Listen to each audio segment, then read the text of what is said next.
옛날 아주 먼 옛날에 깊은 산골짜기 맑은 물이 흐르는 작은 마을에 순덕이라는 여인이 살고 있었는데 그녀에게는 눈에 넣어도 아프지 않을 귀한 아들 복동이가 있었습니다. 마을은 사방이 높은 산으로 둘러싸여 있어 해가 늦게 뜨고 일찍 지는 곳이었지만 순덕의 집만큼은 언제나 따스한 온기로 가득 차 있었습니다. 그녀의 집은 비록 낡은 초가집이었으나 마당은 티끌 하나 없이 정갈하게 쓸려 있었고 장독대에는 윤이 나는 항아리들이 옹기종기 모여 주인의 부지런함을 말해주고 있었습니다. 순덕은 남편을 일찍 여의고 홀로 되었으나 늦게 얻은 아들 복동이를 하늘이 주신 선물이라 여기며 지극한 정성으로 키우고 있었습니다.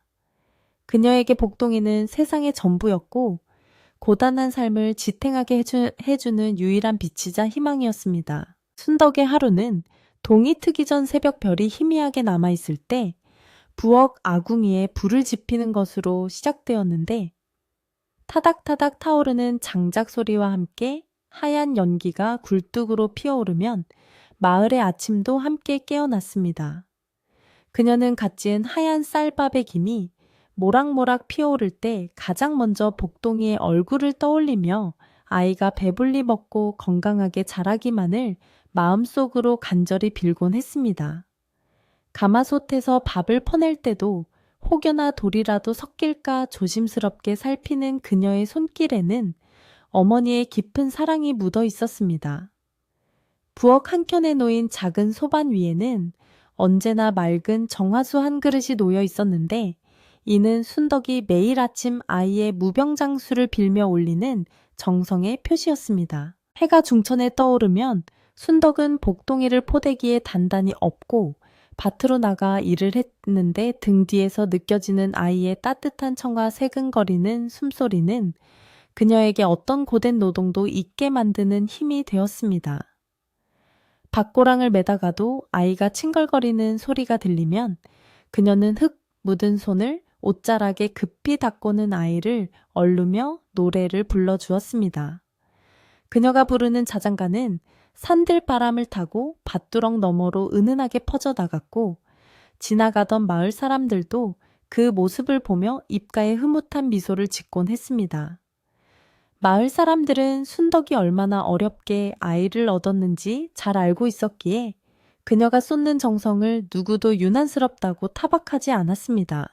어느 날 오후 마을 우물가에 아낙네들이 모여 빨래를 하며 이야기를 나누고 있었는데 순덕이 복동이를 안고 나타나자 모두들 하던 일을 멈추고 아이의 귀여운 모습에 감탄을 쏟아냈습니다. 한 이웃 할머니는 복동이의 볼을 쓰다듬으며 이 아이는 장차 큰 인물이 되어 어미에게 효도할 관상이라며 덕담을 아끼지 않았습니다. 순덕은 그 말을 들으며 수줍게 웃었지만 마음 한구석에서는 혹시나 이토록 과분한 행복이 헛된 꿈처럼 사라지지는 않을까 하는 막연한 두려움도 함께 느끼고 있었습니다. 그녀는 아이를 품에 더 꼭 안으며 세상의 어떤 풍파도 이 작은 생명을 해치지 못하게 하겠노라고 다짐하고 또 다짐했습니다. 순덕의 집 마당 한가운데에는 오래된 감나무 한 그루가 서 있었는데 가을이 되면 붉게 익은 감들이 주렁주렁 매달려 파란 하늘과 아름다운 대조를 이루곤 했습니다. 순덕은 감이 익을 때마다 가장 크고 잘 익은 것을 골라 까치밥으로 남겨두고 나머지는 정성껏 곶감으로 말려 겨우내 복동이의 간식으로 준비했습니다. 처마 밑에 줄지어 매달린 곶감들이 바람에 흔들릴 때면 복동이는 그 모습을 신기한 듯 바라보며 까르르 웃음을 터뜨렸습니다. 그 맑고 청가한 웃음소리는 순덕의 가슴에 깊이 박혀 고단한 하루를 마감하는 저녁 시간에 큰 위로가 되었습니다. 그녀는 아이의 웃음을 지키기 위해서라면 자신의 목숨도 아깝지 않다고 생각했습니다. 밤이 찾아와 사방이 어둠에 잠기면 순덕은 호롱불 아래서 바느질을 하며 아이의 옷을 기워 입혔는데 한 땀 한 땀 바늘을 찌를 때마다 아이가 건강하게 자라기를 비는 마음을 실로 엮어 넣었습니다. 아이가 입을 저고리는 비록 비단은 아니었으나 순덕이 직접 목화솜을 자아 만든 무명천은 그 어떤 비단보다 부드럽고 따뜻했습니다. 그녀는 아이가 잠결에 이불을 걷어차지 않도록 수시로 살피며 아이의 이마에 맺힌 땀을 닦아주곤 했습니다. 방 안가득 퍼지는 은은한 쑥 향기와 호롱불의 일렁이는 그림자는 모자만의 아늑한 세상을 만들어 주었고, 바깥 세상의 차가운 바람은 문풍지 너머에서 좀저조의 마엠돌 뿐이었습니다. 순덕은 가끔 아이가 잠든 모습을 바라보며 먼저 떠난 남편을 생각하고 눈시울을 붉히기도 했지만 곧 아이의 평온한 얼굴을 보며 슬픔을 삼키고 다시금 강인한 어머니의 모습으로 돌아왔습니다. 그녀는 남편이 남기고 간 유일한 혈육인 복동이를 훌륭하게 키우는 것이야말로 남편에 대한 도리이자 자신의 삶의 이유라고 믿었습니다. 그래서 그녀는 아무리 몸이 아파도 아이 앞에서는 내색하지 않았고 끼니를 거를지언정 아이의 밥상은 언제나 풍성하게 차리려 노력했습니다. 이러한 순덕의 희생과 사랑은 마을 사람들에게도 널리 알려져 모두가 그녀를 칭송하며 돕고자 하는 마음을 가지고 있었습니다. 계절이 바뀌어 찬바람이 불기 시작하면 순덕은 아이가 감기에 걸리지 않도록 문풍지를 새로 바르고 구들장을 더욱 따뜻하게 드는 일에 매달렸습니다. 그녀는 산에서 해온 땔감을 아껴가며 불을 지폈고 방바닥이 너무 뜨겁지도 차갑지도 않게 적당한 온도를 유지하기 위해 밤잠을 설치며 아궁이를 지켰습니다. 그녀의 손은 거칠어지고 갈라졌지만 그 손으로 만지는 아이의 살결은 언제나 보드랍고 따뜻했습니다. 순덕은 자신의 거친 손이 아이에게 닿을 때 혹여나 상처라도 날까 조심하며 언제나 손을 깨끗이 씻고 비벼서 따뜻하게 만든 뒤에야 아이를 만졌습니다. 어느 날 장날이 되어 순덕은 읍내 장터에 나갈 일이 생겼는데 그녀는 복동이를 이웃집 할머니에게 잠시 맡겨두고는 발걸음을 재촉하여 장으로 향했습니다. 장터에는 온갖 물건들과 사람들로 북적였지만 순덕의 눈에는 오로지 아이에게 줄 바에 한 알과 따뜻한 털모자만이 들어왔습니다. 그녀는 자신이 사고 싶었던 물건들은 뒤로 한 채 쌈짓돈을 털어 아이를 위한 물건들을 사고는 기쁜 마음으로 집으로 돌아왔습니다. 돌아오는 길에 만난 마을 사람들에게 그녀는 자랑스레 털모자를 보여주며 우리 복동이에게 얼마나 잘 어울릴지 상상하며 행복한 미소를 지었습니다. 집에 돌아온 순덕이 복동이에게 털모자를 씌워주자 아이는 방긋 웃으며 거울 속에 비친 자신의 모습을 신기했고 그 모습을 보는 순덕의 가슴은 벅차올랐습니다. 그녀는 아이를 품에 안고 우리 복동이 장군감이다 장군감이야 하며 축혀 세웠고 아이도 엄마의 기분을 아는지 온가리로 화답했습니다. 그날 밤 순덕은 아이를 재우고 나서도 한참 동안 잠들지 못하고 아이의 머리 맡에 앉아 아이의 얼굴을 하염없이 바라보았습니다. 그녀는 이 작은 아이가 언젠가 자라서 자신을 떠나 넓은 세상으로 나갈 것을 알았기에 지금 이 순간이 더욱 소중하고 애틋하게 느껴졌습니다. 순덕의 집 뒤편에는 맑은 계곡물이 흐르고 있었는데 여름이면 그녀는 아이를 데리고 계곡에 나가 물장구를 치며 더위를 식혀주곤 했습니다. 차가운 계곡물에 발을 담그고 즐거워하는 아이의 모습을 보며 순덕은 세상의 시름을 모두 잊을 수 있었습니다. 그녀는 아이가 미끄러운 바위에 다치지 않도록 항상 곁에서 손을 잡아주었고 물놀이가 끝난 후에는 깨끗한 수건으로 아이의 몸을 닦아주며 감기에 걸리지 않도록 세심하게 배려했습니다. 자연 속에서 자라난 복동이는 또래 아이들보다 건강하고 씩씩했으며 순덕의 사랑을 먹고 자라 구김살 없이 밝은 성격을 가지고 있었습니다. 마을에는 가끔 떠돌이 장사꾼이나 나그네들이 들르려곤 했는데 그들은 순덕의 집 앞을 지나며 담장 너머로 들려오는 모자의 웃음소리에 발길을 멈추고 귀를 기울이기도 했습니다. 그들은 하나같이 저 집에는 참으로 복이 가득하구려 라고 말하며 부러워했고, 순덕과 복동이의 모습은 마치 한 폭의 아름다운 그림처럼 사람들의 마음에 평화를 주었습니다. 순덕은 낯선 이들에게도 인심이 후하여 지나가는 길손에게 시원한 물 한 바가지라도 건네는 것을 잊지 않았는데, 이는 훗날 복동이가 세상에 나갔을 때 누군가에게 도움을 받기를 바라는 마음에서 우러나온 행동이었습니다. 순덕은 그를 배우지 못해 까막눈이었지만 아이에게만큼은 세상의 지혜를 가르쳐주고 싶어 마을 훈장님 어깨너머로 들은 이야기들을 밤마다 들려주었습니다. 옛날 이야기 속의 주인공들이 고난을 이겨내고 성공하는 이야기를 들려주며 그녀는 복동이에게 정직하고 착하게 살아야 한다고 거듭 강조했습니다. 아이는 엄마의 목소리를 자장가 삼아 스르르르 잠이 들곤 했고, 꿈속에서 엄마가 들려준 이야기 속의 영웅이 되어 세상을 누비는 꿈을 꾸었습니다. 순덕은 잠든 아이의 머리맡에 정화수 한 그릇을 새로 떠다 놓으며 아이의 꿈이 악몽에 방해받지 않기를 기원했습니다. 겨울이 깊어가고 눈이 소복이 쌓인 어느 날 순덕은 아랫목에 아이를 뉘어놓고 콩을 삶아 메주를 쓰고 있었는데 구수한 콩 냄새가 방 안가득 퍼져 나갔습니다. 복동이는 삶은 콩을 오물오물 씹어 먹으며 엄마의 일손을 돕는 신용을 했고, 순덕은 그런 아이의 작은 손에 묻은 콩물을 닦아주며 행복을 느꼈습니다. 바깥 세상은 눈보라가 몰아치고 춥더라도 이 작은 방 안에서 모자가 나누는 정은 그 어떤 추위도 녹일 만큼 뜨거웠습니다.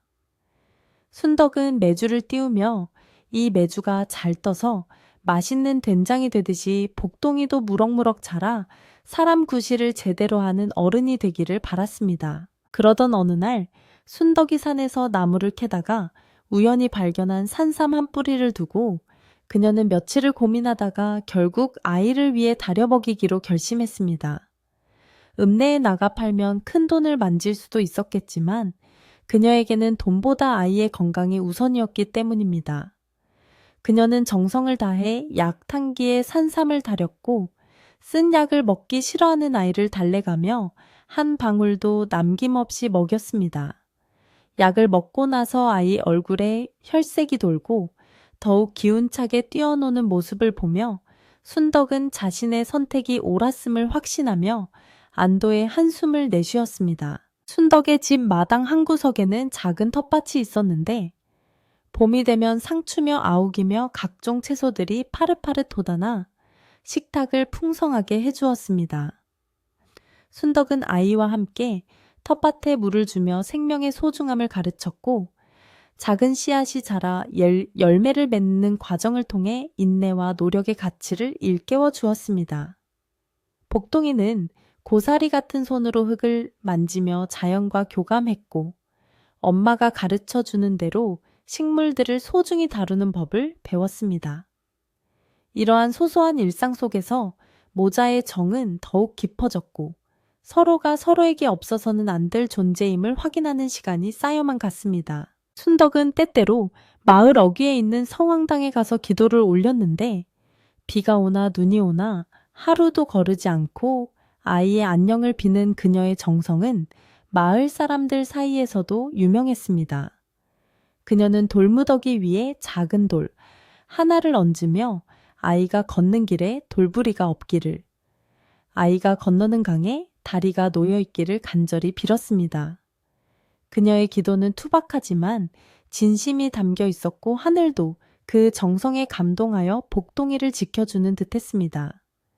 성황당의 오색천이 바람에 휘날릴 때마다 순덕은 마치 신령님이 자신의 기도를 들어주겠다는 신호를 보내는 것 같아 마음이 놓였습니다. 순덕에게는 낡은 은비녀 하나가 있었는데 그것은 시어머니에게 물려받은 유일한 폐물이자 집안의 가보였습니다.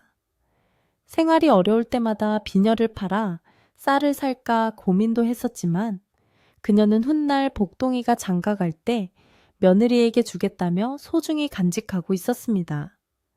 그녀는 가끔 장롱 깊숙한 곳에서 비녀를 꺼내어 닦으며 먼 훗날 훌륭하게 자란 아들이 색시를 데려오는 상상을 하곤 했습니다.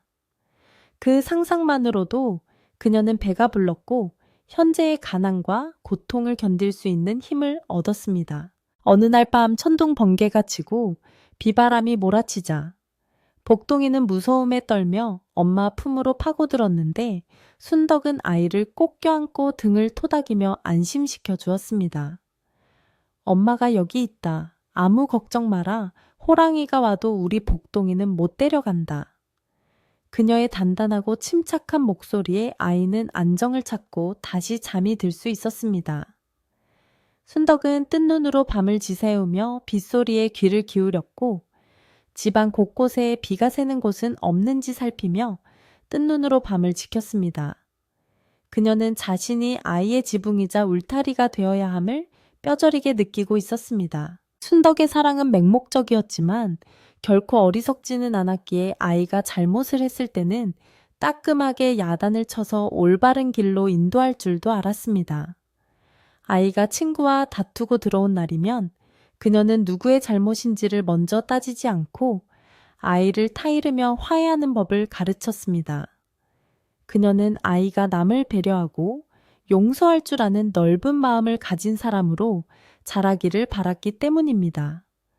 야단을 치고 나서 아이가 잠들면 그녀는 아이의 자는 얼굴을 쓰다듬으며 마음 아파했고 속으로 미안하다고 속삭이며 눈물을 훔치기도 했습니다. 세월은 흘러 복동이는 어느덧 걸음마를 떼고 옹가리를 넘어 서툰 말로 엄마를 부를 수 있게 되었는데 그 소리를 처음 들은 날 순덕은 세상을 다 얻은 듯 기뻐하며 동네방네 자랑하고 다녔습니다. 아이의 성장은 그녀에게 가장 큰 기쁨이자 보람이었고 하루하루 달라지는 아이의 모습에 시간 가는 줄 모르고 살았습니다. 그녀는 아이의 키를 재기 위해 기둥에 눈금을 새겨 놓았는데 그 눈금들이 하나씩 늘어날 때마다 그녀의 행복도 함께 자라났습니다. 하지만 호사다마라 했던가 너무나 평화롭고 행복한 이 모자의 삶의 어두운 그림자가 서서히 다가오고 있었으니 그것은 산 너머 다른 마을에서 들려오는 흉흉한 소문과 무관하지 않았습니다. 순덕은 아직 아무것도 모른 채 그저 오늘 하루도 아이와 함께 무사히 보냈음에 감사하며 잠자리에 들 준비를 하고 있었습니다. 창밖에는 바람이 거세지고 있었고 나뭇가지들이 흔들리며 기이한 소리를 내고 있었지만 따뜻한 아랫목에서 곤히 잠든 복동이의 얼굴은 더없이 평온해 보였습니다. 순덕은 문득 가슴 한구석이 서늘해지는 것을 느꼈지만 옷깃을 여미며 불안한 마음을 애써 떨쳐내려 했습니다. 그 평화롭던 산골 마을 넘어 고개야 하나를 넘으면 기와집들이 즐비한 부유한 마을이 있었는데 그곳에는 월선이라 불리는 한 여인이 살고 있었습니다. 월선은 남부러울 것 없는 재물을 가지고 있었고 그녀의 곳간에는 쌀가마니가 천장에 닿을 듯 쌓여 있었으며 비단 옷감은 색색별로 장롱을 가득 채우고 있었습니다. 그러나 하늘은 그녀에게 모든 것을 주지는 않았으니 정작 그녀의 품에는 자식이 없어 넓은 기와집은 언제나 정막만이 감돌았습니다. 그녀는 용하다는 의원을 찾아가 약을 지어 먹고 유명하다는 절을 찾아가 불공을 드리기도 했으나 야속하게도 아이 소식은 들려오지 않았습니다. 밤마다 들려오는 바람 소리조차 아이 우는 소리로 들릴 만큼 자식에 대한 그녀의 집착은 날이 갈수록 깊어만 갔고 그 집착은 서서히 독이 되어 그녀의 마음을 병들게 하고 있었습니다. 어느 화창한 봄날 월선은 가마를 타고 바람을 쐬러 나왔다가 우연히 순덕이네 마을 앞을 지나게 되었는데 그때 마침 마당에서 놀고 있는 복동이를 보게 되었습니다. 따스한 햇살 아래서 방긋방긋 웃으며 흙장난을 하는 복동이의 모습은 마치 하늘에서 내려온 선녀가 빚어놓은 듯 눈부시게 아름다웠습니다. 월선은 가마꾼에게 가마를 멈추라 명하고는 홀린 듯이 아이를 바라보았는데 그 순간 그녀의 가슴 속에서는 알 수 없는 욕망이 불길처럼 타올랐습니다. 그녀는 자신이 평생토록 간절히 원하던 아이의 모습이 바로 저기에 있다고 생각했으며 남루한 옷을 입고 있음에도 귀티가 흐르는 복동이에게서 눈을 뗄 수가 없었습니다. 월서는 그날 이후로 시름시름 앓기 시작했는데 눈만 감으면 복동이의 웃는 얼굴이 아른거려 잠을 이룰 수가 없었습니다. 그녀는 자신의 화려한 방 안에 있는 비단금침보다 흙먼지 날리는 마당에서 놀던 그 아이가 더 귀하게 느껴졌고 급기야는 그 아이가 원래 자신의 아이였어야 한다는 망상에 사로잡히게 되었습니다. 그녀는 하녀들을 불러 순덕에 대해 뒷조사를 시켰고 순덕이 남편 없이 홀로 아이를 키우는 가난한 여인이라는 사실을 알게 되자 입가에 묘한 미소를 지었습니다. 재물로 사람의 마음을 살 수 있다고 믿는 그녀에게 가난한 과부인 순덕은 손쉬운 상대처럼 여겨졌던 것입니다. 며칠 뒤 월서는 하인들을 시켜 쌀과 고기, 그리고 아이에게 입힐 비단 옷감을 바리바리 싸들고 순덕의 집을 찾아갔습니다. 갑작스러운 부잣집 마님의 방문에 순덕은 당황하여 어쩔 줄을 몰라 했으나 천성이 착한 그녀는 급히 자리를 마련하고 손님을 맞이했습니다. 월서는 짐짓 인자한 미소를 지으며 지나가다 아이가 너무 예뻐서 그냥 지나칠 수가 없었다고 말하며 가져온 선물들을 내밀었습니다. 순덕은 처음 보는 귀한 물건들에 놀라 손사래를 쳤지만 월서는 아이를 위해 가져온 것이니 부담 갖지 말라며 억지로 떠안겼습니다. 그때까지만 해도 순덕은 월선이 그저 아이를 좋아하는 마음씨 좋은 부인이라고만 생각했습니다. 월선은 그 뒤로도 툭하면 순덕의 집을 드나들기 시작했는데 올 때마다 빈손으로 오는 법이 없었고 아이를 안아보고 어루만지며 마치 친자식을 대하듯 했습니다. 그녀는 복동이를 안고 어쩜 이리 내 죽은 남편을 닮았을꼬라며 혼잣말처럼 중얼거리기도 했고 아이의 귀 모양이나 손가락 생김새가 자신의 집안 내력과 똑같다는 둥 알 수 없는 소리를 하곤 했습니다. 순덕은 그런 월선의 말이 조금 거슬리기는 했지만 귀한 분이 우리 아이를 예뻐해서 하는 소리겠거니 하며 애써 불길한 느낌을 지워버렸습니다. 하지만 복동이를 바라보는 월선의 눈빛에는 단순한 애정을 넘어선 소유하고 싶은 탐욕이 번들거리고 있었습니다. 시간이 지날수록 월선의 행동은 더욱 노골적으로 변해 갔는데 그녀는 마을 사람들을 불러 모아 술과 음식을 대접하며 환심을 사기 시작했습니다. 기름진 고기와 달콤한 술에 취한 마을 사람들은 월선을 칭송하기 바빴고 그녀가 넌지시 던지는 말들에 귀를 기울이게 되었습니다. 월선은 사람들 사이에서 사실 저 아이는 우리 집안의 핏줄인 것 같다. 순덕이가 아이를 낳은 것을 본 사람이 있느냐? 라는 식의 말들을 교묘하게 퍼뜨렸습니다. 처음에는 말도 안 되는 소리라고 일축하던 사람들도 월선의 끈질긴 공작과 눈앞의 재물에 눈이 멀어 하나둘씩 고개를 갸웃거리기 시작했습니다. 마을 우물가에는 어느새 흉흉한 소문이 돌기 시작했는데 순덕이 사실은 아이를 낳지 못하는 여자라거나 어디서 버려진 아이를 데려다 키우는 것이라는 터무니없는 이야기들이었습니다. 순덕이 빨래를 하러 우물가에 나가면 아낙네들이 수군거리다가도 순덕이 다가오면 입을 다물고 딴청을 피우는 일이 잦아졌습니다. 순덕은 영문을 몰라 답답해했지만 누구 하나 속 시원하게 말해주는 이가 없어 가슴만 까맣게 타들어갔습니다. 그녀는 그저 자신이 부족하여 사람들의 입방에 오르내리는 것이라 자책하며 더욱더 몸을 낮추고 조신하게 행동하려 노력했습니다. 그러던 어느 날 순덕의 집 옆에 사는 나이, 지긋한 할머니가 밭일을 마치고 돌아오는 순덕을 조용히 불러었습니다. 이 할머니는 마을에서 평생을 살아오며 온갖 일을 다 겪은 분으로 사람의 속내를 꿰뚫어 보는 지혜를 가지고 있었습니다. 할머니는 순덕의 손을 꼭 잡으며 낮은 목소리로 말했습니다. 순덕아, 저 아랫마을 부자 여편네를 조심해야 한다.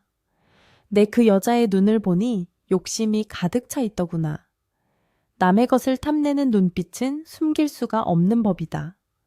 그 여자가 주는 물건을 넙죽넙죽 받지 말고 문단속을 철저히 하거라. 할머니의 경고는 마치 찬물을 끼얹은 듯 순덕의 정신을 번쩍 들게 했습니다. 할머니의 경고를 들은 후 순덕은 월선이 찾아오는 것이 두려워지기 시작했고 그녀가 가져오는 선물들도 더 이상 고맙게 느껴지지 않았습니다. 순덕은 월선이 올 때마다 핑계를 대며 만나기를 꺼려했고 대문을 걸어 잠그고 없는 척을 하기도 했습니다. 하지만 월선은 포기하지 않고 하인들을 시켜 대문을 두드리게 했고 아이를 보여주지 않으면 가만히 있지 않겠다며 으름장을 놓기도 했습니다. 순덕은 방 안에 숨어 복동이를 꼭 껴안고 바들바들 떨면서 제발 이 여자가 제풀에 지쳐 돌아가기만을 간절히 기도했습니다. 월선의 집요함은 상상을 초월했는데 그녀는 이제 대놓고 마을 사람들에게 자신이 복동이의 친어머니라고 주장하고 다녔습니다. 그녀는 거짓 눈물을 흘리며 내가 낳은 자식을 잃어버렸는데 이제야 찾았다며 연기를 했고 매수된 몇몇 사람들은 맞장구를 치며 거짓 증언을 보태기도 했습니다. 마을 인심은 두 갈래로 갈라져 평소 순덕의 성품을 믿는 사람들과 월선의 재물에 현혹된 사람들 사이에 고성이 오가기도 했습니다. 평화롭던 상월 마을은 월선이 뿌린 탐욕의 씨앗으로 인해 불신과 다툼의 장으로 변해버리고 말았습니다. 어느 날 저녁 월선은 건장한 하인들을 대동하고 순덕의 집마당으로 들이닥쳤는데 그녀의 표정은 이전의 가식적인 웃음을 벗어던지고 차가운 살기를 띠고 있었습니다. 그녀는 마당에 서서 큰 소리로 내 아들을 내놓아라. 남의 자식을 훔쳐다가 키운 죄를 어찌 감당하려느냐 라고 호통을 쳤습니다. 순덕은 방문을 박차고 나가 이게 무슨 해괴한 소리입니까? 복동이는 내 배 아파난 내 자식입니다. 라고 맞섰지만 목소리는 두려움에 떨리고 있었습니다. 월선의 하인들은 위협적인 자세로 순덕을 에워쌌고 겁에 질린 복동이의 울음소리가 밤하늘을 찢을 듯 울려 퍼졌습니다. 월선은 비단 침맛자락을 휘날리며 순덕에게 다가가 삿대질을 하며 모욕적인 언사를 퍼부었습니다.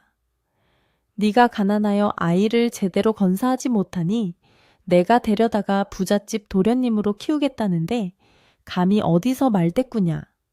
내 주제에 이 아이에게 비단 옷 한 벌, 고기 반찬 한 번 제대로 먹일 수 있느냐.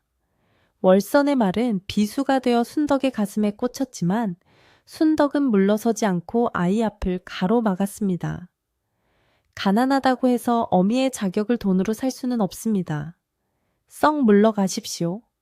순덕의 외침은 처절했지만 힘 있는 자들의 위세 앞에서는 계란으로 바위치기나 다름없었습니다. 이 소란을 듣고 마을 사람들이 웅성거리며 하나둘씩 모여들었지만 월선의 서슬 퍼런 기세와 건장한 하인들의 모습에 기가 눌려 누구 하나 나서서 말리는 사람이 없었습니다.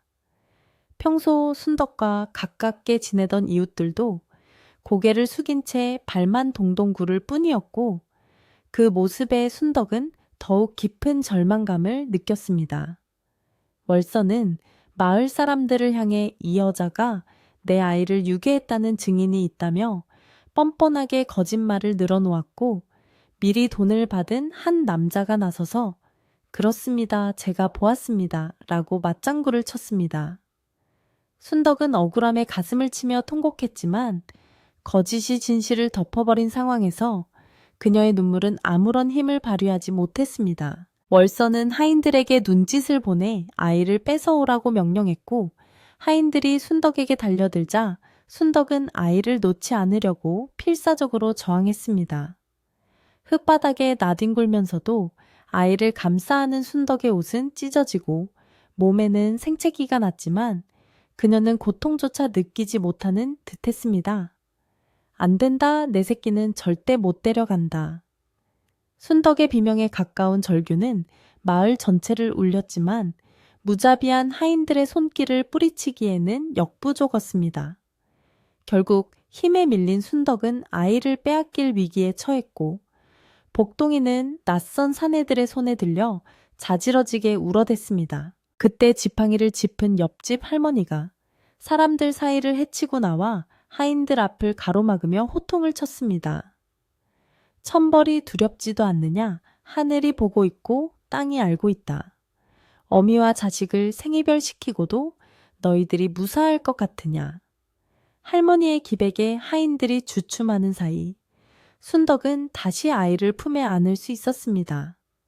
할머니는 월선을 노려보며 돈으로 사람의 눈은 가릴 수 있어도 하늘의 눈은 가릴 수 없는 법이다. 당장 돌아가거라 라고 꾸짖었습니다. 월선은 분한 표정을 지으며 입술을 깨물었지만 노인의 서슬에 잠시 기가 눌려 더 이상 강제로 아이를 뺏지는 못했습니다. 월선은 치밀어 오르는 분노를 억누르며 차가운 목소리로 말했습니다. 좋다, 오늘은 이만 물러가지만 내일 날이 밝는 대로 관에 고발할 것이다. 원님 앞에서 시시비비를 가려보자. 네가 감히 관아의 문턱을 넘고도 무사할 것 같으냐.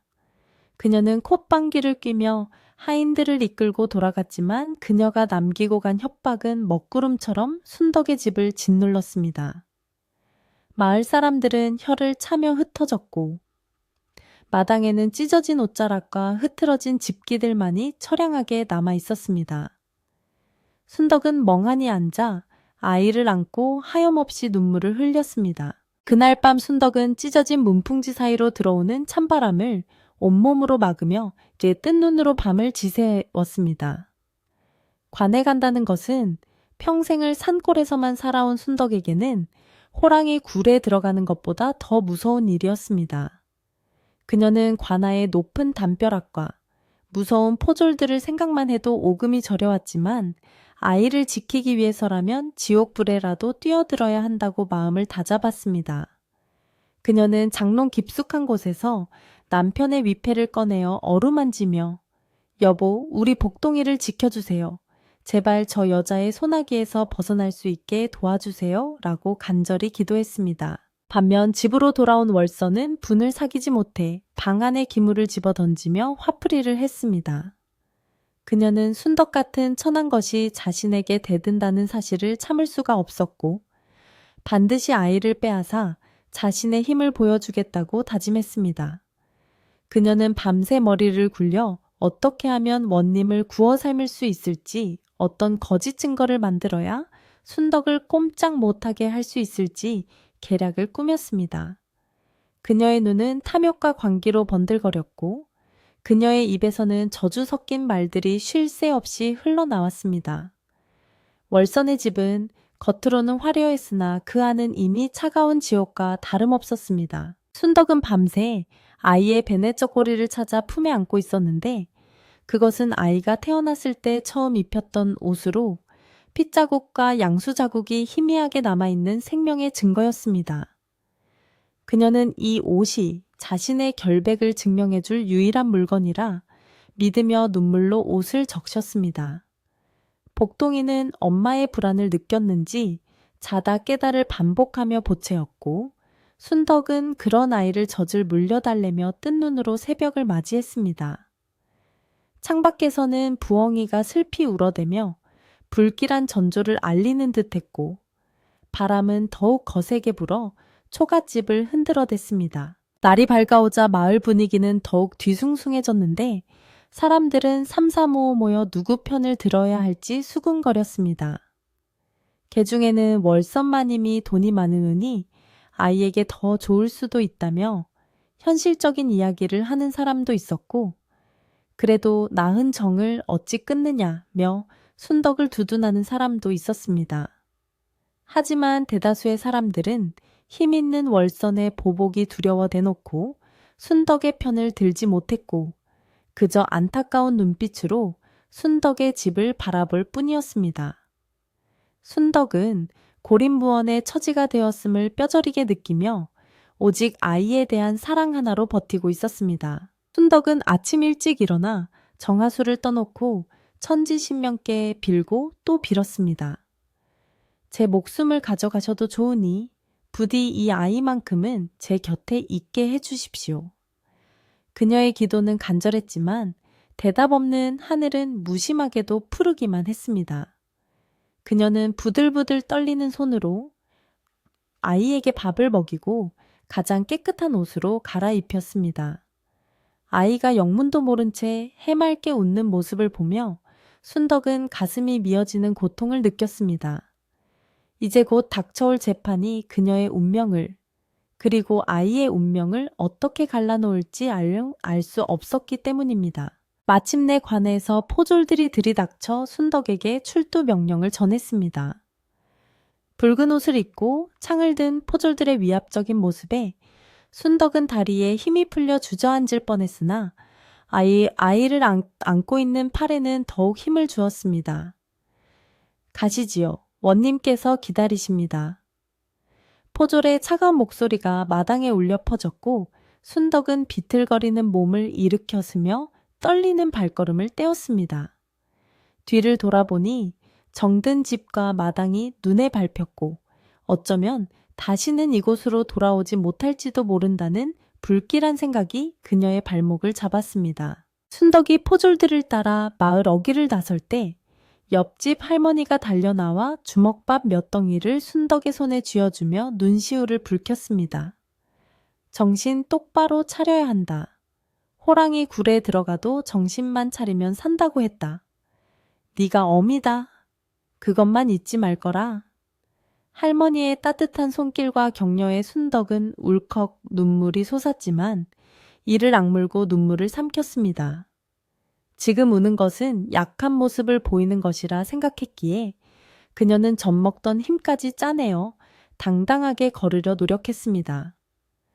그렇게 두 어머니와 한 아이를 둘러싼 운명의 재판을 향해 순덕은 무거운 발걸음을 옮겼습니다. 관아로 향하는 고갯길은 평소라면 10리도 안 되는 가까운 거리였으나 아이를 안고 걷는 순덕에게는 1000리 길보다 더 멀고 험하게 느껴졌습니다. 등 뒤에서 불어오는 바람은 등을 떠미는 듯 매서웠고 발밑의 자갈들은 죄 없는 발바닥을 찌르며 그녀의 고단함을 더했습니다. 순덕은 품에 안긴 복동이가 혹여나 찬바람에 놀랄까봐 포대기를 단단히 여미고 고개를 숙인 채 한 발 한 발 무거운 발걸음을 옮겼습니다. 그녀의 머릿속은 하얗게 비어버린 듯했으나 오직 아이를 지켜야 한다는 일념 하나만이 꺼지지 않는 불씨처럼 타오르고 있었습니다. 길가에 피어난 이름 모를 들꽃들이 바람에 흔들리는 모습조차 그녀에게는 처량하게만 보였고 마치 자신의 앞날을 예고하는 것 같아 가슴이 시려왔습니다. 고개를 넘어 읍내에 들어서자 낯선 풍경과 수많은 사람들이 순덕의 눈앞에 펼쳐졌는데 그들의 시선은 마치 날카로운 화살이 되어 순덕의 가슴을 찔러댔습니다. 이미 소문은 발 없는 말이 되어 천리를 갔는지 장터의 상인들과 행인들이 순덕을 보며 수군거리는 소리가 귓가에 맴돌았습니다. 저 여자가 그 아이 도둑이라며? 아니야, 억울한 사정이 있겠지라며 엇갈리는 말들이 오갔지만 순덕에게는 그 모든 소리가 비난처럼 들려 고개를 들 수가 없었습니다. 그녀는 마치 죄인이라도 된 듯 몸을 움츠리고 아이의 얼굴을 가슴에 파묻으며 사람들의 시선을 피하려 애썼습니다. 하지만 그럴수록 아이를 뺏길지도 모른다는 공포는 더욱 커져만 갔습니다. 관아의 높은 소슬대문이 눈앞에 나타나자 순덕은 그 위압적인 모습에 숨이 턱 막히는 것 같았습니다. 붉은색 단청이 칠해진 기둥과 육중한 대문은 서민인 그녀가 감히 넘볼 수 없는 권위의 상징이었고 문을 지키는 포졸들의 서슬, 퍼런 창날은 그녀의 심장을 겨누는 듯했습니다. 순덕은 다리가 후들거려 당장이라도 주저앉고 싶었으나 품 안에서 꼼지락거리는 복동이의 움직임을 느끼며 다시금 정신을 차렸습니다. 내가 무너지면 우리 복동이는 누가 지키나 하는 생각에 그녀는 아랫입술을 꽉 깨물고 떨리는 다리에 힘을 주어 대문 안으로 발을 들여놓았습니다. 관아 마당은 이미 구경꾼들로 가득 차 있었고 그들의 호기심 어린 눈빛이 일제히 순덕을 향했습니다. 순덕이 마당 한 구석에 쭈그리고 앉아 순서를 기다리고 있을 때 요란한 소리와 함께 화려한 가마 한 채가 위세 등등하게 들어왔습니다. 가마에서 내린 사람은 다름 아닌 월선이었는데 그녀는 형형색색의 비단 옷을 입고 머리에는 금빗열을 꽂아 한눈에 봐도 부치가 흘러흘렀습니다. 월서는 주눅든 순덕을 흘겨보며 코웃음을 쳤고 그녀의 뒤를 따르는 하인들은 짐짓 거만한 태도로 사람들을 밀치며 길을 텄습니다. 월선의 얼굴에는 이미 승리라도 한 듯한 여유가 넘쳐 흘렀고 그 당당한 모습에 구경꾼들은 역시 부잣집 마님은 다르구나 하며 웅성거렸습니다. 순덕은 초라한 자신의 행색이 부끄러워 더욱 몸을 움츠렸지만 아이를 아는 팔만큼은 풀지 않았습니다. 월서는 관아의 아전들에게 은밀한 눈짓을 보내며 다가갔고 아전들은 굽실거리며 그녀를 맞이하는 모습이 역력했습니다. 이미 월선의 재물이 관아의 담장을 넘어 아전들의 주머니 속에 들어갔음을 짐작게 하는 광경이었습니다. 순덕은 그 모습을 보며 세상의 불공평함에 가슴을 쳤으나 힘없는 자신이 할 수 있는 일이라고는 마음속으로 하늘에 호소하는 것뿐이었습니다. 돈이 없으면 자식도 지킬 수 없는 세상인가 하는 비탄이 그녀의 가슴을 후벼 팠지만 그녀는 복동이의 맑은 눈망울을 보며 다시금 희망의 끈을 놓지 않으려 애썼습니다. 진실은 언젠가 밝혀질 것이라는 믿음, 그것만이 그녀가 가진 유일한 무기였습니다. 드디어 둥둥둥 북소리가 울려 퍼지며 재판의 시작을 알렸고 관아의 동원 마루에 원님이 위험 있는 모습으로 등장했습니다.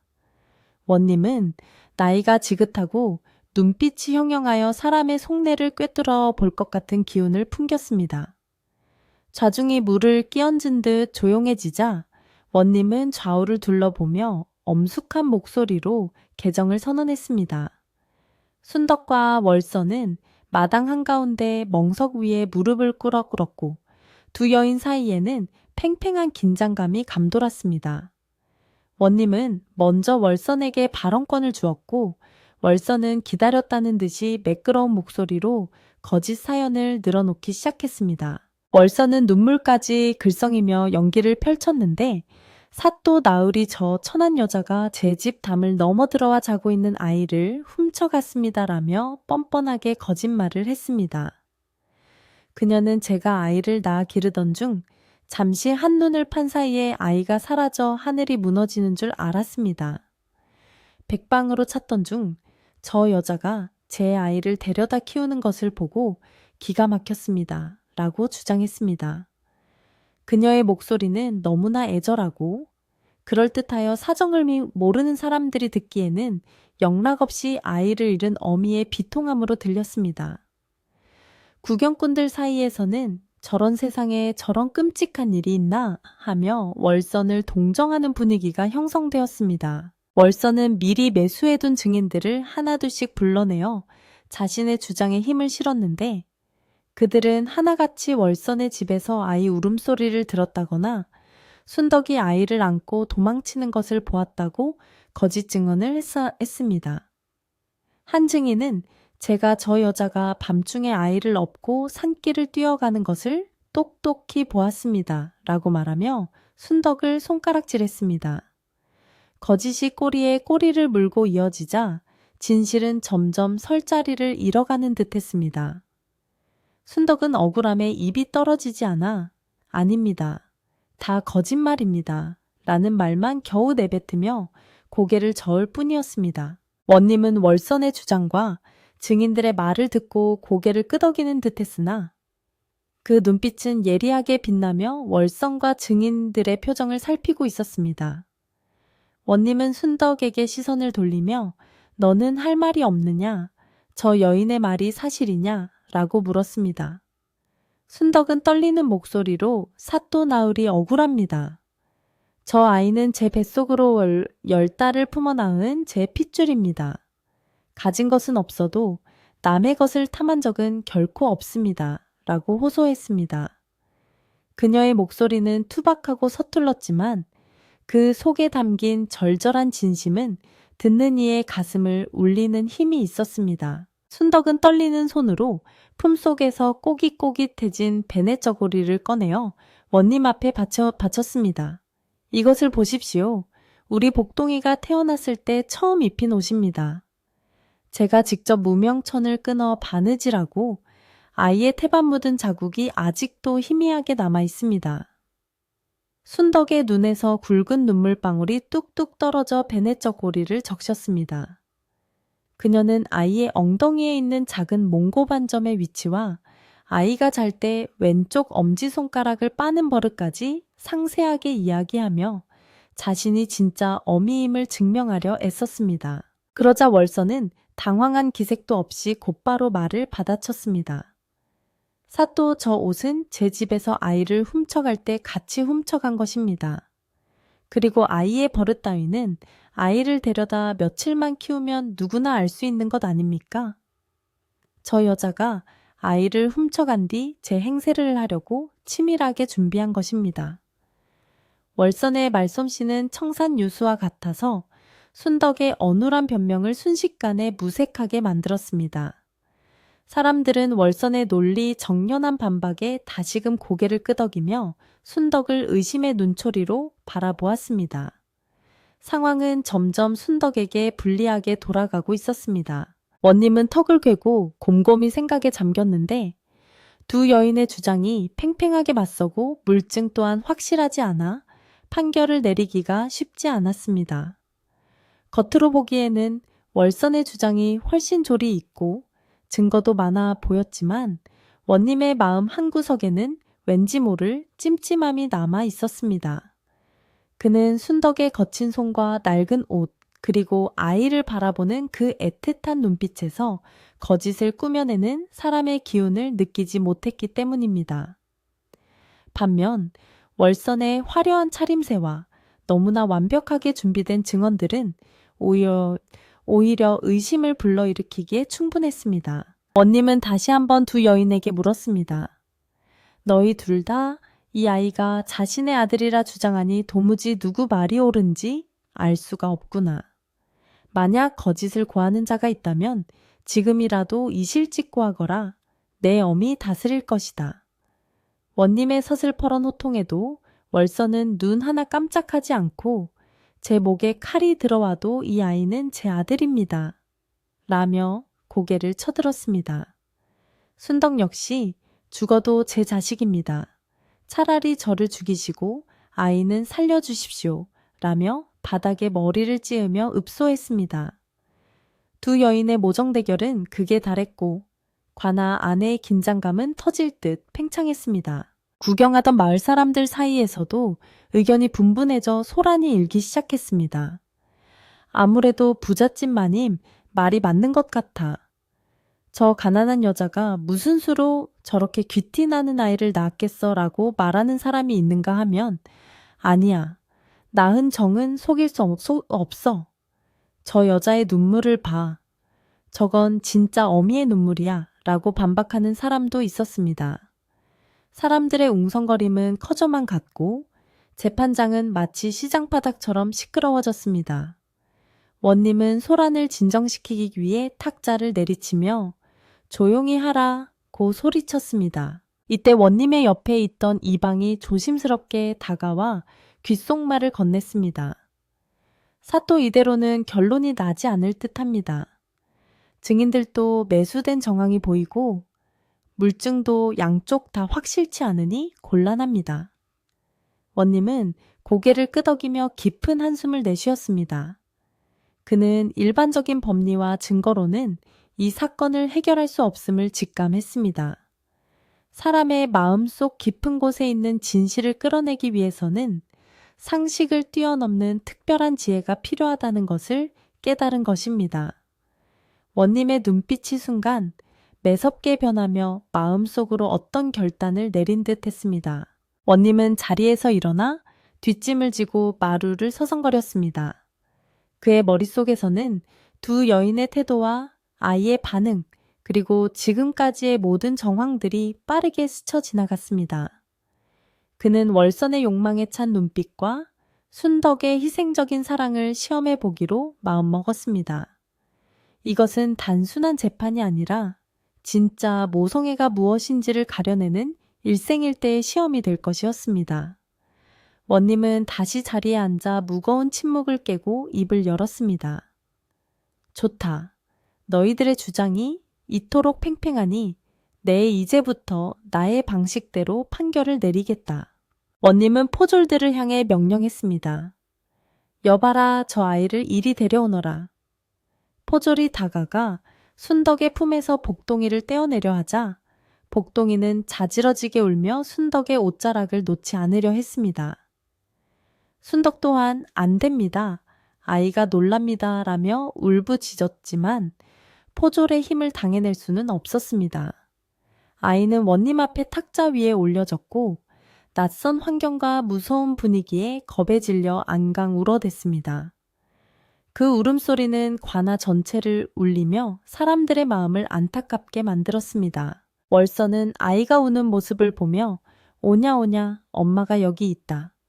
곧 집에 가서 맛있는 것을 줄 테니 그치거라 하며 말로만 달래일 뿐 선뜻 다가가 아이를 안아주지는 않았습니다. 그녀의 시선은 아이보다는 원님의 입에 고정되어 있었고 어떻게든 판결이 자신에게 유리하게 나기만을 바라는 눈치였습니다. 반면 순덕은 포졸들에게 제지당해 멀리 떨어져 있으면서도 아이의 울음소리에 가슴이 찢어지는 듯 고통스러워하며 복동아 엄마가 미안해 조금만 참아 라고 목이 쉬도록 불렀습니다. 그녀의 온 신경은 오로지 아이에게만 쏠려 있었습니다. 원님은 두 여인의 반응을 유심히 지켜본 뒤 마침내 결심을 굳힌 듯 서늘한 표정으로 입을 열었습니다. 두 여인이 서로 자기 아들이라 우기니 도저히 누구의 아들인지 가릴 수가 없다. 또한 아이 하나를 두고 두 어미가 싸우니 이는 아이에게도 못할 짓이다. 원님의 목소리에는 비장함이 감돌았고 자중은 숨을 죽이고 다음 말을 기다렸습니다. 바람조차 멈춘 듯 고요한 정적 속에서 원님의 다음 한마디가 떨어지기를 기다리는 사람들의 긴장감은 최고조에 달했습니다. 원님은 옆에 서 있는 무색에 눈짓을 보내며 허리춤에 차고 있던 장검을 가리켰습니다. 여봐라, 저 칼을 뽑아라. 무사가 스르릉 소리를 내며 시퍼런 칼날을 뽑아들자 햇빛에 반사된 칼날이 번뜩이며 섬뜩한 빛을 뿜어냈습니다. 순덕은 그 모습을 보고 기겁하며 사또 어찌하여 칼을 뽑으십니까? 라고 비명을 질렀습니다. 월선 또한 놀란 표정을 지었으나 그녀의 눈에는 두려움보다는 호기심이 더 크게 서려 있었습니다. 사람들은 원님이 대체 무슨 생각을 하는지 알 수 없어 공포에 질린 채 서로의 얼굴만 쳐다보았습니다. 원님은 차가운 목소리로 말을 이었습니다. 공평하게 나누는 것만이 유일한 해결책이다. 아이는 하나이고 어미는 둘이니 이 아이를 정확히 반으로 갈라 두 여인에게 똑같이 나누어 주도록 하라. 그 말은 마치 마른 하늘에 날벼락처럼 떨어졌고 관에 모인 모든 사람들을 경악하게 만들었습니다. 아이를 반으로 가르라니요. 곳곳에서 비명과 탄식이 터져나왔고 순덕은 그 자리에서 혼절할 듯 휘청거렸습니다. 이것이 원님의 판결이라니 믿을 수 없는 명령에 순덕의 세상은 무너져 내리는 것 같았습니다. 무사는 원님의 명령을 받들기 위해 칼을 높이 쳐들고 아이에게 다가갔습니다. 시퍼런 칼날이 아이의 여린 몸 위로 드리워지자 복동이는 본능적으로 위험을 감지하고 더욱 크게 울어댔습니다. 순덕의 눈동자는 공포로 확장되었고 심장은 터질 듯이 뛰었습니다. 그녀는 자신의 목숨보다 소중한 아이가 눈앞에서 죽게 생긴 이 끔찍한 상황을 받아들일 수 없었습니다. 반면 월서는 잠시 놀란 듯했으나 이내 계산기를 두드리는 듯한 표정으로 변했습니다. 그녀에게 아이는 소유물이었지 생명 그 자체는 아니었기 때문입니다. 관아의 공기는 얼어붙은 듯 차가웠고 누구도 감히 원님의 명령을 거역할 엄두를 내지 못했습니다. 칼을 든 무사의 손에 힘이 들어가는 순간 시간은 멈춘 듯 느리게 흘러갔습니다. 순덕의 입에서는 소리 없는 비명이 터져나왔고 그녀의 손은 허공을 향해 필사적으로 뻗어나갔습니다. 이것은 단순한 재판이 아니라 생과 사 사랑과 탐욕이 충돌하는 잔혹한 시험대였습니다. 과연 이 절체절명의 순간에 두 어머니는 어떤 선택을 할 것인가? 모든 운명이 결정될 순간이 코앞으로 다가왔습니다. 시퍼런 칼날이 허공을 가르며 아이의 머리 위로 떨어지려는 찰나과나 마당에는 숨막히는 침묵만이 감돌았고, 구경하던 사람들은 차마 그 끔찍한 광경을 보지 못해 고개를 돌리거나 두 눈을 질끈 감아버렸습니다. 무사의 손에 들린 칼은 햇빛을 받아 섬뜩한 빛을 뿜어내고 있었고, 아무것도 모르는 복동이는 그저 무서운 기운에 눌려 자지러지게 울어대며 허공에 대고 엄마를 찾는 손짓을 하고 있었습니다. 그 짧은 순간은 영겁의 시간처럼 느껴졌고, 팽팽하게 당겨진 활시위처럼 터질 듯한 긴장감이 관아 전체를 짓눌렀습니다. 모든 이의 심장이 멎을 듯한 공포 속에서 오직 원님만이 차가운 눈으로 두 여인의 입술을 주시하고 있었습니다. 그때 침묵을 깨고 먼저 입을 연 것은 놀랍게도 월선이었는데, 그녀의 목소리에는 한치의 망설임도 섞여 있지 않았습니다. 사또의 판결이 지당하십니다. 어차피 내가 가질 수 없다면 저 여자도 가질 수 없게 반으로 나누는 것이 공평하지요. 어서 집행하시지요. 그녀의 말은 마치 얼음장처럼 차갑게 사람들의 가슴을 파고들었고, 그 자리에 있던 모든 사람들은 자신의 귀를 의심하며 경악을 금치 못했습니다. 어떻게 엄이라는 사람이 제 자식을 반으로 가르자는데 동의할 수 있단 말인가? 사람들은 공포에 질린 눈으로 월선을 바라보았지만 그녀는 오히려 당당하게 고개를 쳐들고 있었습니다. 그녀에게 아이는 사랑의 대상이 아니라 반드시 이겨서 쟁취해야 할 물건이거나 남에게 뺏기느니 부수어 버려야 할 소유물에 불과했던 것입니다. 월선의 그 끔찍한 동의가 떨어지자마자 무사는 원님의 눈치를 살피며 칼을 조금 더 내렸고, 이제 정말로 아이의 몸이 갈라질 위기에 처했습니다. 그 순간 넋이 나간 듯 주저앉아 있던 순덕이 비명과도 같은 소리를 지르며 무사의 다리를 붙잡고 매달렸습니다. 안 됩니다. 제발 멈추십시오. 차라리 저를 베십시오. 순덕은 짐승처럼 울부짖으며 맨바닥에 머리를 찧었고, 그녀의 이마에서는 붉은 피가 배어나와 흙바닥을 적셨습니다. 그녀의 눈동자는 공포와 절망으로 가득 차 있었고, 온몸은 사시나무 떨듯 격렬하게 떨리고 있었습니다. 아이가 죽는다는 공포가 그녀의 모든 이성을 마비시켰고, 오직 아이를 살려야 한다는 본능만이 그녀를 움직이게 했습니다. 순덕은 숨이 넘어갈 듯 헐떡이며 원님을 향해 기어가듯 다가가 처절하게 외쳤습니다. 사또, 나으리, 제가 잘못했습니다. 제가 거짓말을 했습니다. 저 아이는 제 아이가 아닙니다. 순덕의 입에서 나온 말은 너무나 충격적이어서 관아아는 다시 한번 술렁거림으로 가득 찼습니다. 방금 전까지 자신의 목숨을 걸고 친자식임을 주장하던 그녀가 아이가 죽을 위기에 처하자 스스로 그 권리를 포기한 것입니다. 순덕은 피눈물을 흘리며 말을 이었습니다. 저 여자의 말이 맞습니다. 복동이는 저 부잣집 마님의 아들입니다. 그러니 제발 아이를 죽이지 마시고 저 여자에게 주십시오.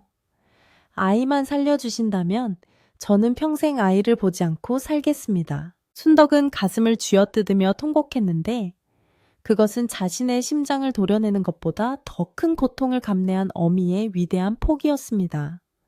아이를 살리기 위해서라면 자신이 가짜 어미라는 오명을 뒤집어쓰고 사랑하는 아이를 평생 볼 수 없는 지옥 같은 삶을 살더라도 좋다는 결단이었습니다. 그녀는 아이 쪽은 차마 쳐다보지도 못한 채 바닥에 얼굴을 파묻고 살려만 주십시오. 제발 살려만 주십시오. 라고 앵무새처럼 반복했습니다. 그녀의 등은 슬픔으로 작게 들썩였고 그 처량한 모습에 구경하던 아낙네들도 옷고름으로 눈물을 훔치며 숙연해졌습니다. 월선은 순덕의 포기를 듣자 회심의 미소를 지으며 원님을 향해 의기양양하게 외쳤습니다. 보십시오, 사또. 드디어 저 여자가 실토를 했습니다. 제 말이 맞지 않습니까? 어서 아이를 저에게 주시고 남의 자식을 훔친 저 도둑년에게는 엄한 벌을 내려주십시오. 그녀는 승리감에 도취되어 자신의 탐욕이 빚어낸 잔혹함을 전혀 깨닫지 못한 채 오직 아이를 차지하게 되었다는 사실에만 기뻐했습니다. 그녀는 하인들에게 눈짓을 보내 아이를 데려올 준비를 시켰고 사람들은 안타까움에 발을 동동 구르며 하늘을 원망했습니다. 저런 천하의 못된 여자가 이기다니 하늘도 무심하시지. 여기저기서 탄식이 터져 나왔습니다. 하지만 원님은 여전히 묵묵부답으로 앉아 있었는데 그의 눈빛은 아까보다 더욱 매섭게 빛나고 있었습니다. 그는 순덕의 처절한 거짓 자백과 월선의 기쁨에 찬 얼굴을 번갈아 보며 마음속으로 깊은 확신을 내리고 있었습니다. 원님은 천천히 자리에서 일어나 손을 들어 무색에 칼을 거두라는 신호를 보냈습니다. 멈춰라. 이제 모든 것이 명백해졌다. 원님의 우렁찬 목소리가 관아의 소란을 잠재웠고 승리를 확신하던 월선의 얼굴에도 의아함이 스쳐 지나갔습니다. 사람들은 숨을 죽이고 원님의 다음 판결을 기다렸습니다. 원님은 단호한 발걸음으로 멍석 앞으로 걸어 내려와 바닥에 엎드려 울고 있는 순덕을 일으켜 쓰라 명했습니다. 포졸들이 순덕을 부축해 일으키자 그녀는 힘이 풀려 제대로 서지도 못한 채 멍한 눈으로 원님을 바라보았습니다. 원님은 순덕을 가리키며 군중들을 향해 큰 소리로 선포했습니다. 보아라. 이 여인이 바로 아이의 진짜 어미다. 그 말은 반전의 벼락이 되어 사람들의 머리를 강타했고 순덕은 자신이 무슨 말을 들었는지 믿기지 않는 표정으로 눈만 깜빡였습니다. 월선은 사또. 그게 무슨 말씀이십니까? 저 여자는 방금 자기가 아니라고 자백하지 않았습니까? 라며 거칠게 항의했습니다. 원님은 월선을 향해 불호령을 내리며 꾸짖었습니다. 내 인연 네가 진정 사람의 탈을 쓰고 어찌 그런 말을 하느냐. 세상에 어떤 어미가 자식이 반으로 갈라져 죽는다는데 공평하니 어서 죽이라 말할 수 있겠느냐. 원님의 호통은 관아의 기둥을 울릴 정도로 컸고 월선은 그 기세에 눌려 뒷걸음질 쳤습니다. 진짜 어미는 아이가 죽는 꼴을 보느니 차라리 남의 손에 넘겨서라도 살리고 싶은 법이다. 너는 아이의 목숨보다 네 욕심과 자존심이 더 중요했던 것이니 이는 네가 가짜라는 명백한 증거다. 원님의 명쾌한 설명에 사람들은 그제야 무릎을 탁 치며 옳소 사또 말씀이 100번 옳소라며 환호했습니다. 원님은 계속해서 월선의 죄를 낱낱이 파헤쳤습니다. 너는 아이가 없음을 한탄하다가 가난하고 힘없는 어미의 자식을 탐내어 재물과 위세로 빼앗으려 했다. 하늘이 내려준 생명을 물건 취급하며 반으로 나누라 동의했으니 내 죄는 씻을 수 없다. 여봐라, 저 사악한 여인을 당장 형틀에 묶어라. 포졸들이 달려들어 월선을 포박하자 그녀는 억울합니다. 이건 함정입니다. 라고 발악했으나 이미 드러난 그녀의 비정함에 누구도 동정의 눈길을 보내지 않았습니다. 그녀가 데려온 증인들과 하인들도 사태가 불리해지자 슬금슬금 뒷걸음질치며 도망칠 궁리만 하고 있었습니다. 월선은 끌려가면서도 끝까지 저주를 퍼부었으나 원님은 그녀에게 곤장형을 내리며 엄하게 다스렸습니다. 남의 가정에 피눈물을 흘리게 한 대가를 치러야 할 것이다. 곤장을 맞은 뒤에는 마을에서 영원히 추방할 것이니 다시는 이 땅에 발을 붙이지 못할 것이다. 곤장 소리와 함께 월선의 비명소리가 울려 퍼졌지만 그것은 인과응보의 소리였기에 사람들은 통쾌했습니다. 거짓과 탐욕으로 쌓아 올린 그녀의 위세는 하루아침에 무너져 내렸고 그녀는 비참한 꼴로 관아 밖으로 내쳐지게 되었습니다. 사람들은 그녀에게 손가락질하며 천벌을 받았다 뛰고 수군거렸습니다. 재판이 정리되자 원님은 순덕에게 아이를 안겨주라고 명했습니다. 포졸이 탁자 위에서 겁에 질려있던 복동이를 안아 순덕의 품에 넘겨주자 순덕은 떨리는 팔로 아이를 받아 안았습니다. 아이의 따뜻한 천이 느껴지는 순간 순덕은 참고 있던 울음을 터뜨리며 아이의 얼굴에 자신의 얼굴을 비볐습니다.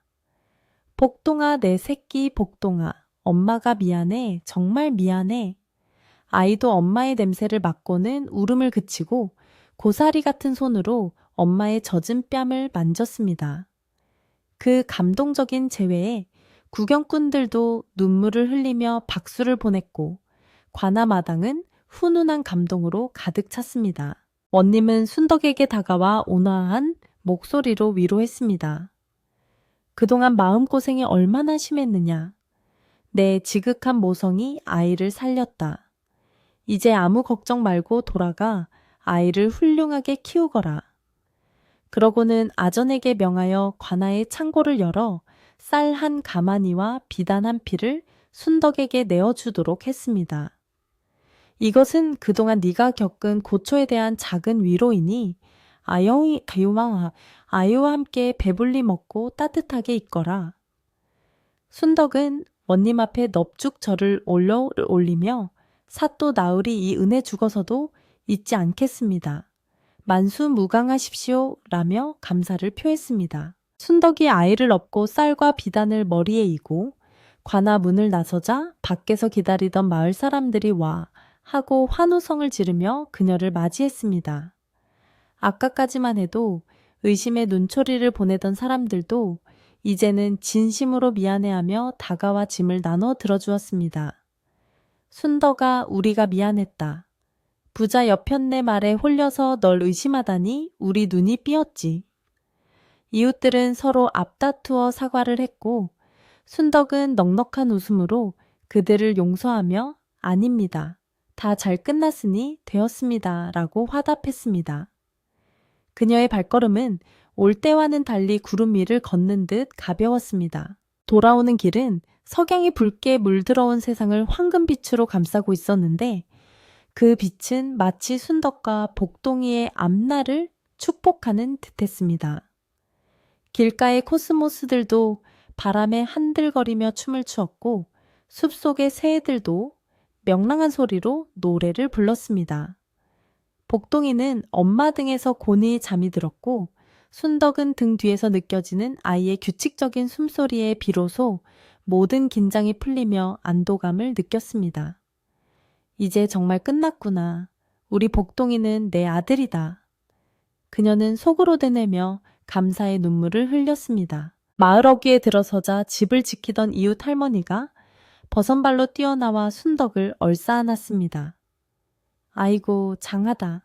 네, 그럴 줄 알았다. 하늘이 무심치 않으시지. 할머니는 순덕의 등을 두드리며 기뻐했고 순덕은 할머니 품에 안겨 잠시 어리광을 부리듯 흐느꼈습니다. 마을 사람들은 순덕의 집 마당에 모여 웅성거리며 축하 인사를 건넸고 누군가는 급히 집에 가서 떡과 막걸리를 가져와 작은 잔치를 벌였습니다. 험악했던 분위기는 온데간데 없고 다시 예전의 정겨운 산골마을 풍경으로 돌아온 것입니다. 순덕의 집은 며칠 동안 주인 없이 비워져 썰렁했으나 사람들이 북적이며 온기를 채워주자 금세 생기가 돌기 시작했습니다. 이웃 장정들은 월선의 하인들이 난동을 부리며 망가뜨렸던 살인문을 고쳐주었고 안악들은 부엌에 들어가 불을 지피고 밥을 지었습니다. 굴뚝에서 피어오르는 하얀 연기는 평화의 신호탄처럼 하늘로 높이 솟아올랐습니다.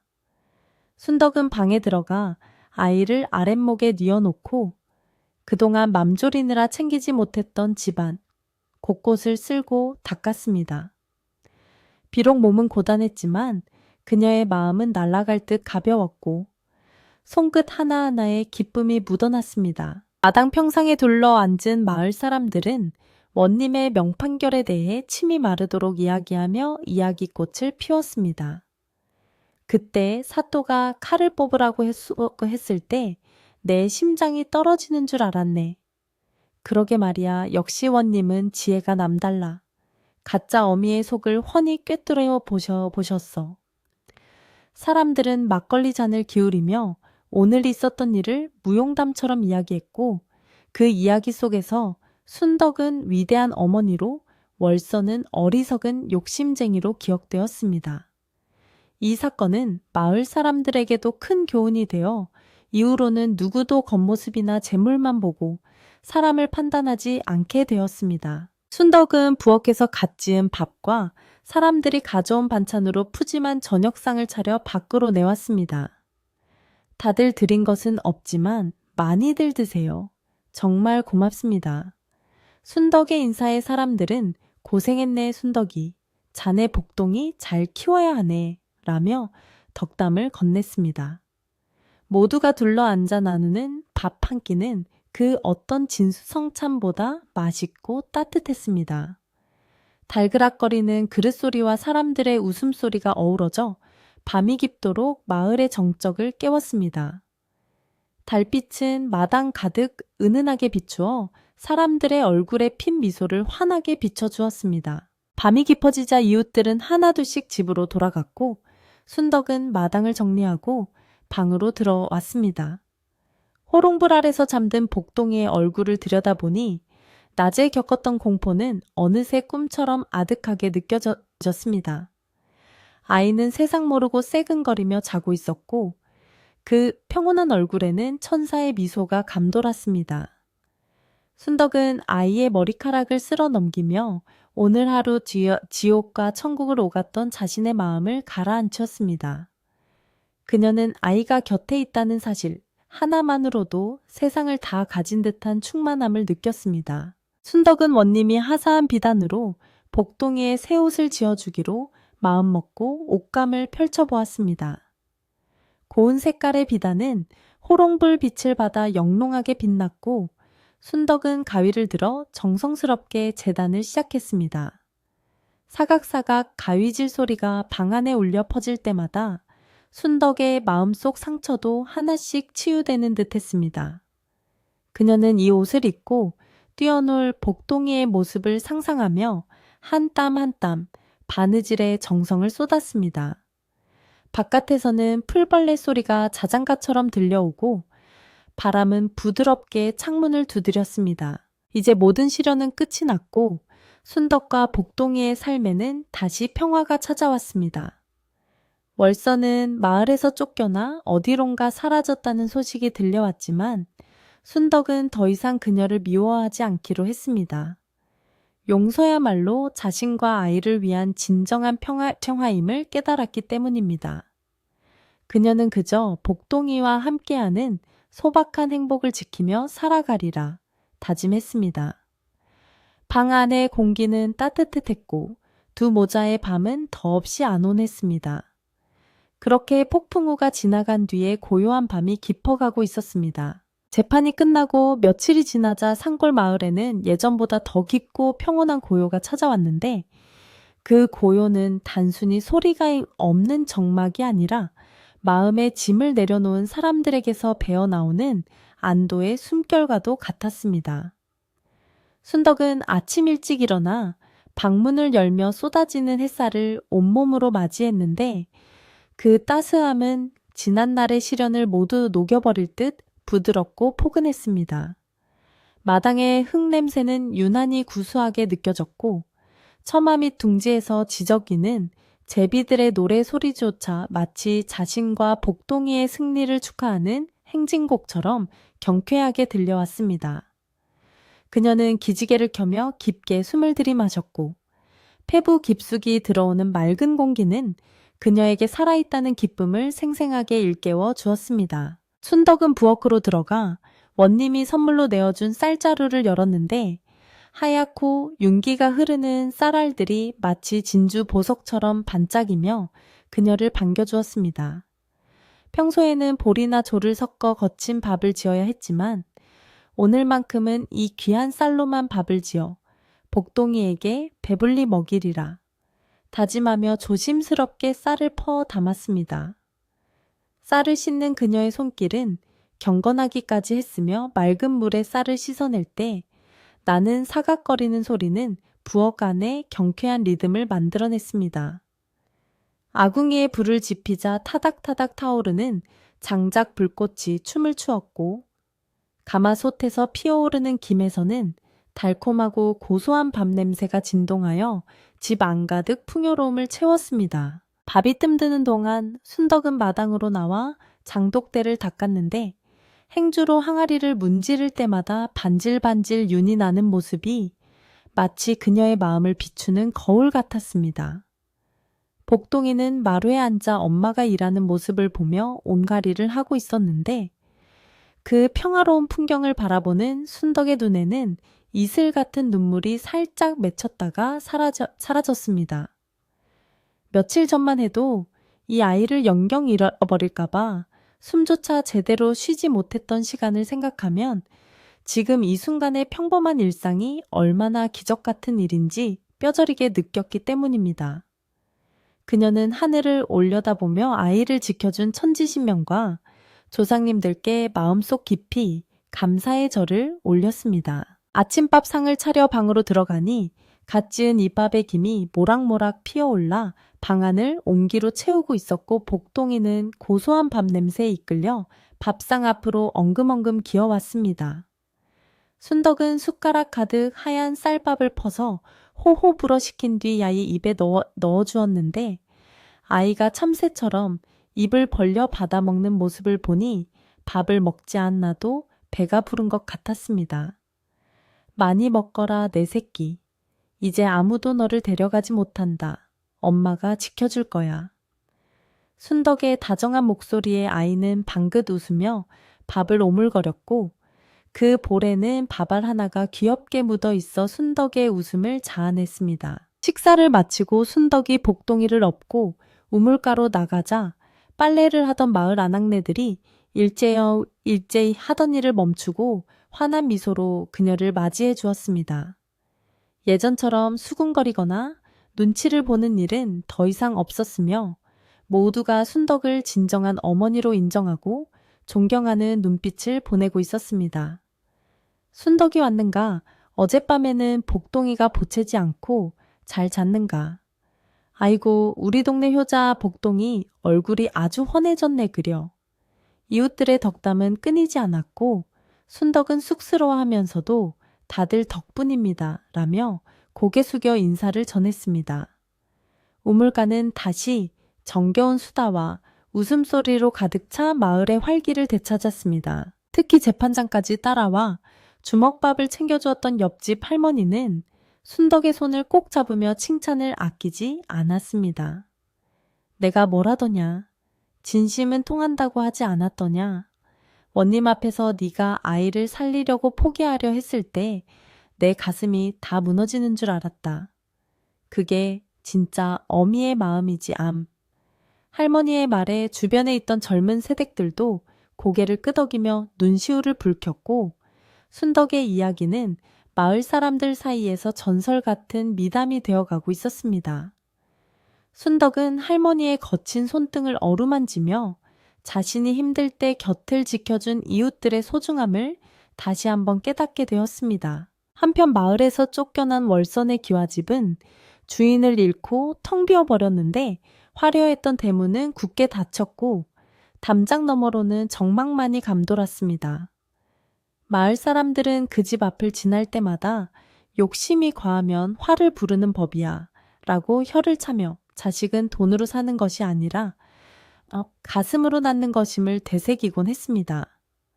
월선이 남기고 간 재물 중 일부는 관에 귀속되어 가난한 사람들을 돕는 데 쓰였다는 소문이 돌았고 사람들은 그것이야말로 사필귀정이라며 고개를 끄덕였습니다. 월선의 집은 탐욕의 허망함을 보여주는 교훈이 되어 마을 한구석에 쓸쓸히 남게 되었습니다. 계절은 어느덧 봄을 지나 초여름으로 접어들고 있었는데 산과 들은 더욱 푸르러지고 논밭의 곡식들은 하루가 다르게 쑥쑥 자라나고 있었습니다. 순덕은 원님이 하사한 비단으로 며칠 밤낮을 들여 복동이의 색동 저고리를 완성했는데 알록달록한 색감이 마치 무지개를 옮겨놓은 듯 고왔습니다. 그녀는 한 땀 한 땀 바느질을 할 때마다 아이의 무병장수와 앞날의 영광을 기원하는 주문을 외우듯 정성을 쏟아부었습니다. 완성된 옷을 아이에게 입혀놓으니 복동이는 마치 동화 속의 왕자님처럼 늠름하고 귀티가 흘러 순덕의 입가에서 미소가 떠나질 않았습니다. 어느 맑은 날 순덕은 마을 사람들에게 감사의 뜻을 전하기 위해 작은 잔치를 열기로 마음먹고 남은 쌀로 떡을 빚고 막걸리를 준비했습니다. 혼자 힘으로는 벅찬 일이었지만 소식을 들은 이웃 안악들이 제 집 일처럼 팔을 걷어붙이고 나서서 도와주니 일은 일사천리로 진행되었습니다. 마당에 멍석을 깔고 떡매를 치는 소리가 쿵덕쿵덕 울려 퍼지자 온 동네 아이들이 몰려나와 떡고물을 주워 먹으며 신이 났고 어른들도 흥겨운 가락에 맞춰 어깨춤을 추었습니다. 순덕의 집 마당은 오랜만에 사람들의 온기와 웃음으로 가득 차 지난날의 슬픔은 씻은 듯이 사라졌습니다. 순덕은 갓 쪄낸 따끈따끈한 시루떡을 접시에 담아 가장 먼저 옆집 할머니에게 올리며 감사의 큰절을 했습니다. 할머니 정말 고맙습니다. 할머니 덕분에 제가 용기를 잃지 않았습니다. 할머니는 흐뭇한 표정으로 떡을 받아 드시며 고맙기는 다 내 복이다. 앞으로 복동이 잘 키워서 이 마을의 기둥으로 만들면 그걸로 족하다라며 덕담을 건넸습니다. 마을 사람들도 떡과 술을 나눠 먹으며 순덕에게 축하의 말을 전했고 모두가 한 가족처럼 어우러지는 모습은 산골 마을의 아름다운 풍경을 만들어냈습니다. 잔치가 무르익어갈 무렵 마을 촌장님이 자리에서 일어나 건배를 제의하며 말했습니다. 자, 우리 순덕이와 복동이의 앞날에 꽃길만 펼쳐지기를, 그리고 우리 마을에 다시는 나쁜 일이 생기지 않기를 위하여 사람들은 위하여라고 힘차게 외치며 잔을 부딪혔고 그 소리는 메아리가 되어 상월짝이 멀리 퍼져나갔습니다. 순덕은 사람들의 환한 얼굴을 하나하나 눈에 담으며 자신이 결코 혼자가 아님을 이 따뜻한 이웃들이야말로 자신을 지켜주는 든든한 울타리임을 가슴 깊이 새겼습니다. 그녀의 가슴 속에는 벅찬 감동이 파도처럼 밀려왔습니다. 해질 무렵이 되자 잔치는 끝이 났고 사람들은 배부르고 기분 좋은 얼굴로 하나둘씩 집으로 돌아갔습니다.